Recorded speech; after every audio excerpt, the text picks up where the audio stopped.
Hey guys, you're in a nutshell with me, Ina. We have a very, very interesting story to talk about in this episode. Bagong labas lang itong isang court decision na ito about 2 weeks ago sa Ontario Court of Justice. Ngayon, yes, 2 weeks ago itong court decision, pero nagkaroon ng isang parang opinion piece sa National Post. At yun po ay viral ngayon, pinag-uusapan sa social media because, again, of a very interesting story here. So this involves a permanent resident in Canada, syempre, na nahuli, umamin, okay? Nag-plead guilty po siya to 1 count of attempted commission of an indecent act. Okay. So bakit medyo galit ang marami ngayon sa social media? No? Kumbaga nagsitaasan ng kilay nang malaman nila kung ano ang naging pag-handle ni judge sa parusa sa kanya. Okay. Sige, pupuntahan ko na nga muna to. Teka muna. So this is from the National Post. Parang opinion piece siya, no? Sabi dito, non-citizen Johns shouldn't get sentence discounts for their crimes. Parang general itong title, pero ang batayan niya kasi itong nangyari dito sa isang PR na ito. Sabi niya, hindi dapat binibigyan ng mas maluwag na sentensya ang mga PR na nagko-commit ng crime. Okay. Like in this case, an Ontario resident, sabi dito, tried to buy sex from what he thought was a 15-year-old. He was given a conditional discharge to help him stay in Canada. Okay, ganito po kasi ang nangyari, no?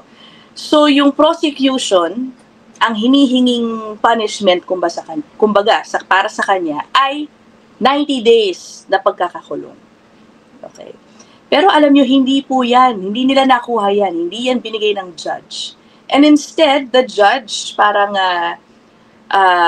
came up with a sentence na mas mababa. Bakit? O mas maluwag. Kumbaga, no? Bakit? Alam nyo ba ang sinasite niya? It's because of his basically immigration status.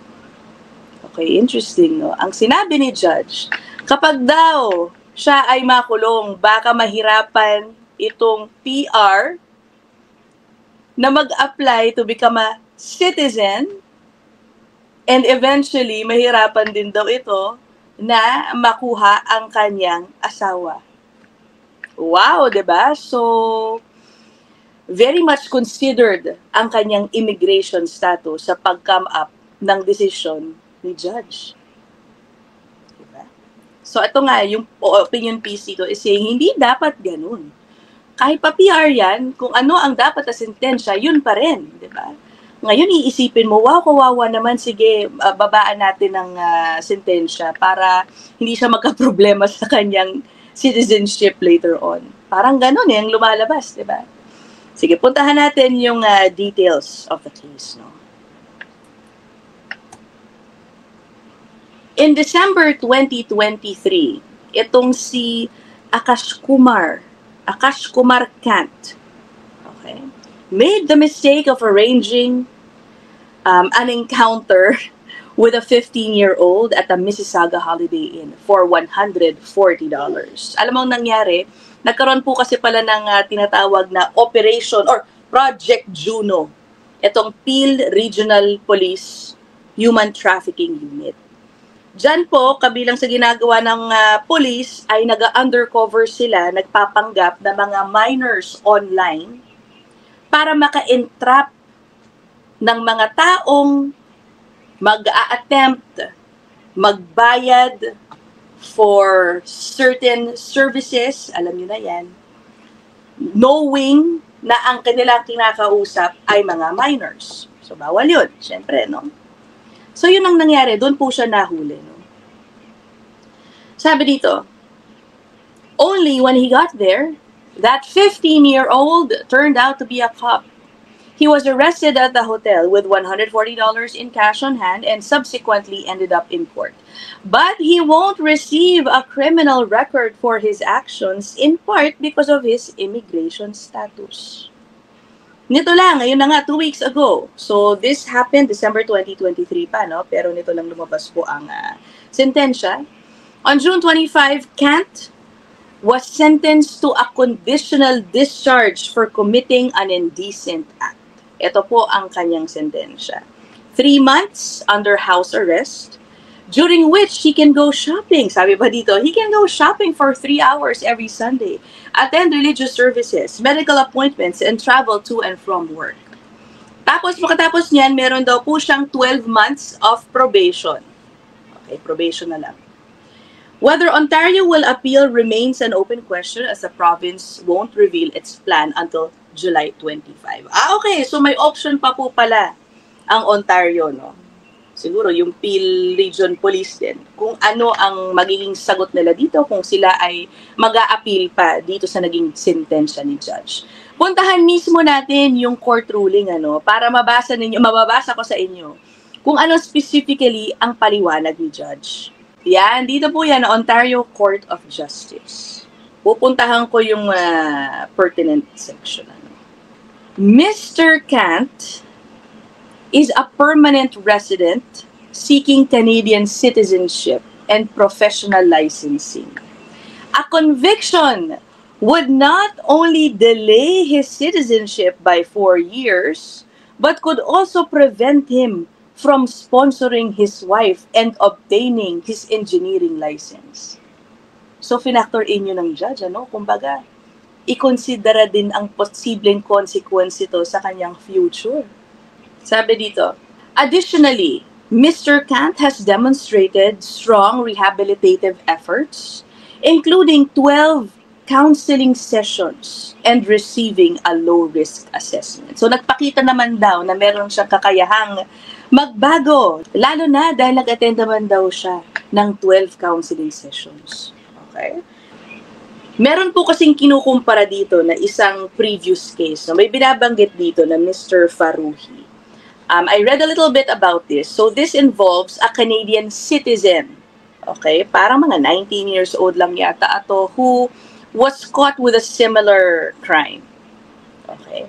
Sabi dito, these immigration and professional consequences are far more severe than those faced by Mr. Faruhi, who was a Canadian citizen with no such vulnerabilities. So, di ba, naging pabor na PR itong si Mr. Kant. Okay? Dahil yun ang naging dahilan para hindi mas mabigat ang parusa sa kanya ni Judge.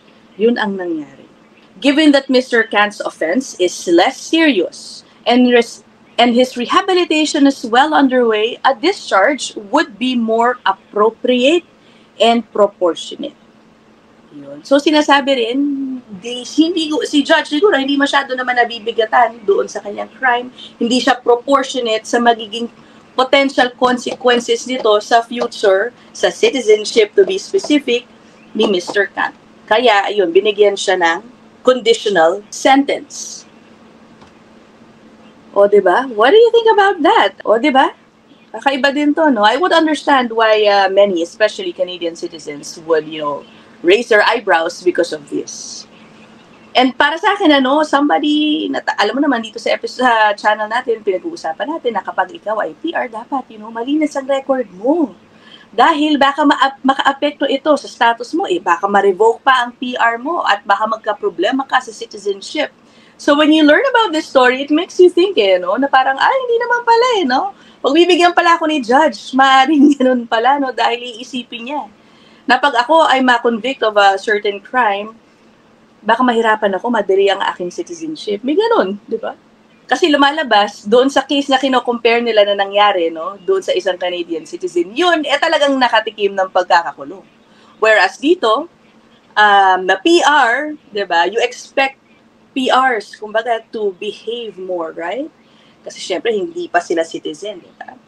Pero siya na nag-commit ng similar crime, siya ay house arrest for 3 months and then probation na after. What do you think about this? Palagay nyo, sapat lang ba yun? Dahil hindi ganun ka-serious ang crime as what the court ruling implies? Sa akin lang, it somewhat sends the wrong message to PRs and, even temporary residents. Na yun na nga, we always tell these people, especially, dapat mag-behave tayo dito. Dapat mag-behave tayo sa Canada kasi baka nga magka-problema ka, di ba? And yet, eto na, meron tayong isang specific case na may nangyaring ganito, hindi naman pala pinarusahan ng husto. Pinanigan pa siya ng judge dahil sa kanyang immigration status. Diba? So let me know what you guys think, no? Again, hindi pa natin alam kung anong gagawin ng Ontario government, kung sila ba ay mag-a-appeal dyan, o tatanggapin na nila yan na yun. Abangan natin, no? Try ko mag-update kapag meron na tayong mabalitaan tungkol dyan. But for now, I will end this episode here. Let me know what you guys think down there in the comment section. I'll see you guys in the next one. Bye!